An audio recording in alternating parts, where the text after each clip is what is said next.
to this point, examples A, B, and C all contained GCFs, or greatest common factors of 1, where all the coefficient and or constant terms did not have any common factors. Here in example D, we're actually going to introduce where you have a greatest common factor in the terms. So in order to do your factoring of these, you would first want to find your GCF as your first step, and then do the factoring using the guess and check method, which we're going to use a graphic organizer here. So let's go ahead and take a look at try these D. Letter A.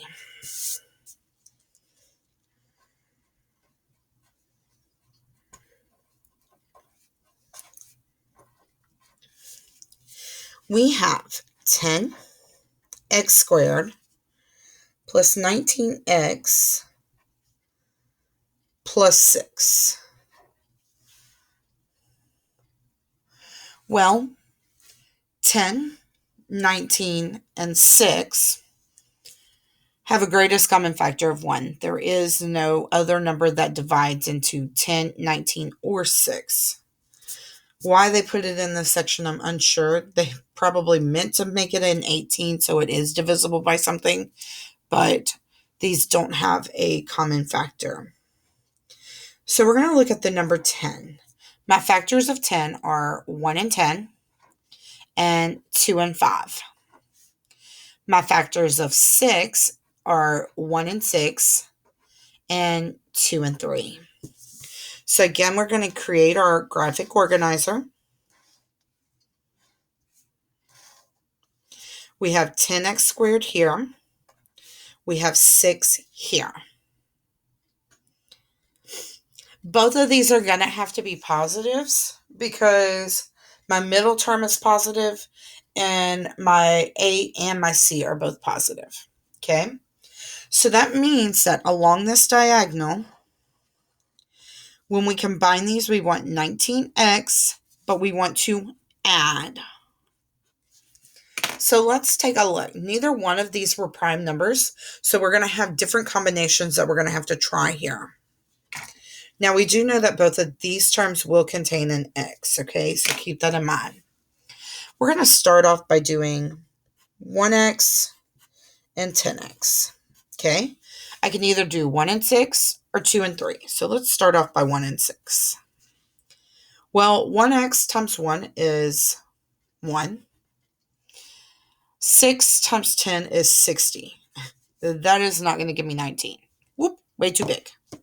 Let's put the 6 here. Let's see what happens. If I put the 6 here, that means I have to put the 1 here.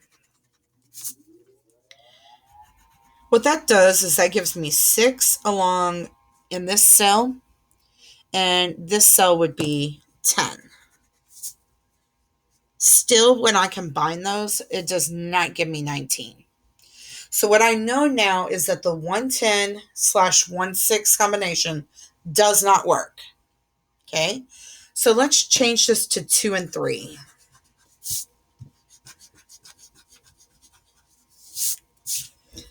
Two and 3. This gives me 2 and 30. Well, that's 32. That doesn't help me. Let's switch it up. Let's make this the 3 and this the 2. That gives me 3x and 20x. Still too big.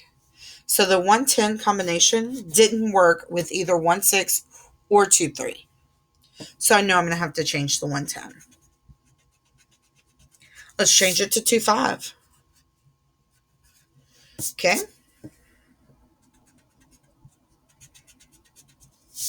Well, 2 times 3 is 6. 2 times 5 is 10. That's 16. Doesn't help. Let's switch them.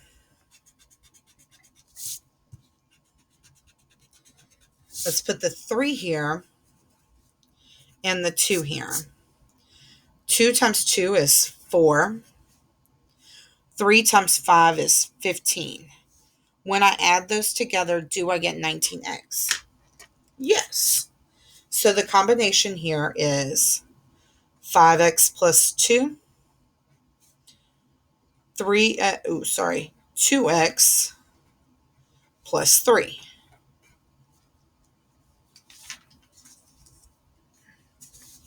So that is 5x plus 2, 3x. Nope. Let's see. Did it again. That should be 2x plus 3. I keep moving that. Okay. Sorry about that. This is going to be 2x plus 3. All right. Now we're going to look at B. This is 8x squared plus 20x minus 28. So the first thing I want to do is look at these constant and coefficients. I have 8, 20, and 28. Well, I got the numbers 1, 2, 4, and 8. Here we have the numbers 1, 2, 4, 5, 10, and 20. Here we have the numbers 1, 2, 4, 7, 14, 28. What is the biggest number that all three numbers have in common? That number is 4. So I can factor out a 4 and I'd be left with 2x squared plus 5x minus 7. So I'm no longer factoring the 8 and the 28. I'm factoring 2 and 7. This is good because what do we know about 2 and 7? Both of those are prime. This has got to be 1, 2.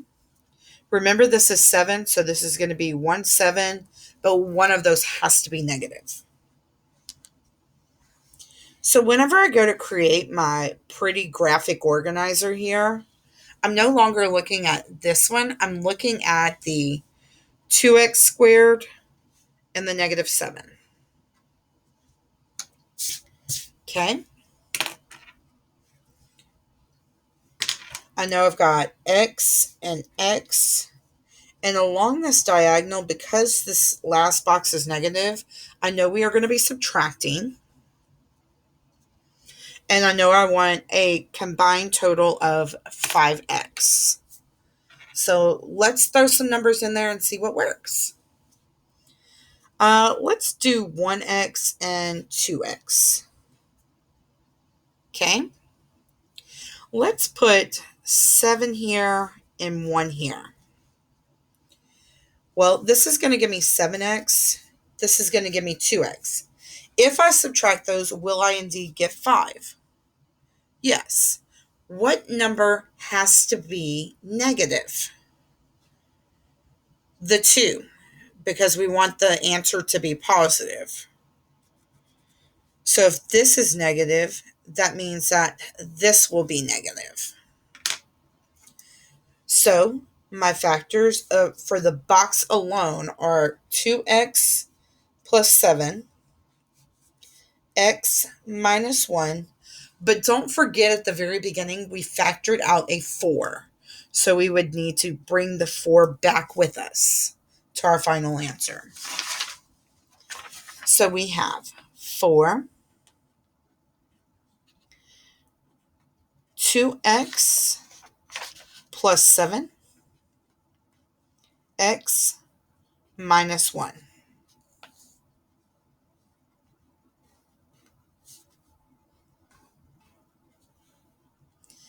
All right, let's take a look at example C.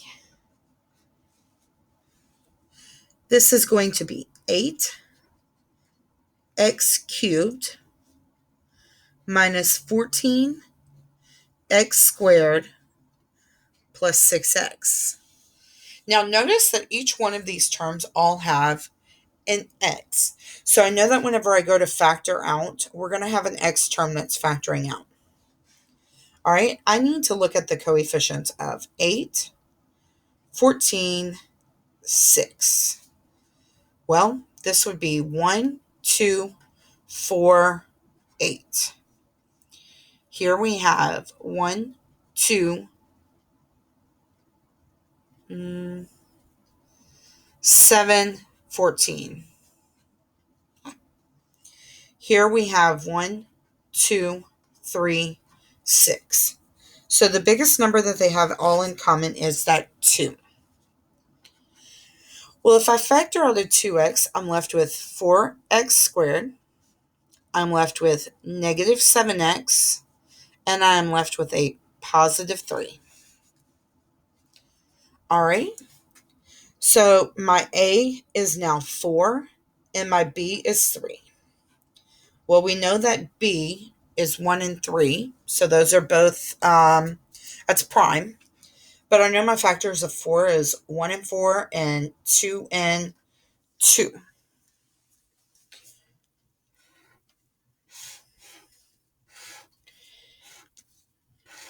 In the first box, I have 4x squared.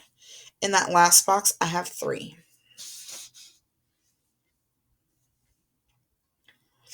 I know we're going to have an x and an x here. And when I combine these, I want negative 7x. Well, this was positive and this was positive. So the only way I can get a negative here is if both of my 1 and 3 are negative, okay? So I know that this has got to be a negative number and this has got to be a negative number, but we will add since both terms are the same, okay?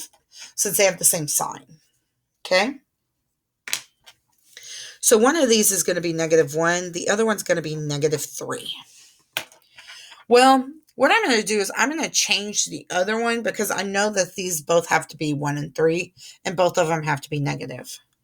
So let's go 4x, 1x. Well, 4 times 3 is 12. 1 times 1 is 1. That does not add to give me 7. But let's switch them. Let's make this my 4 and this my 1. This gives me 3. This gives me 4. And when added together, I do get 7. So we have x minus 1, 4x minus 3. But don't forget we factored out a 2x already.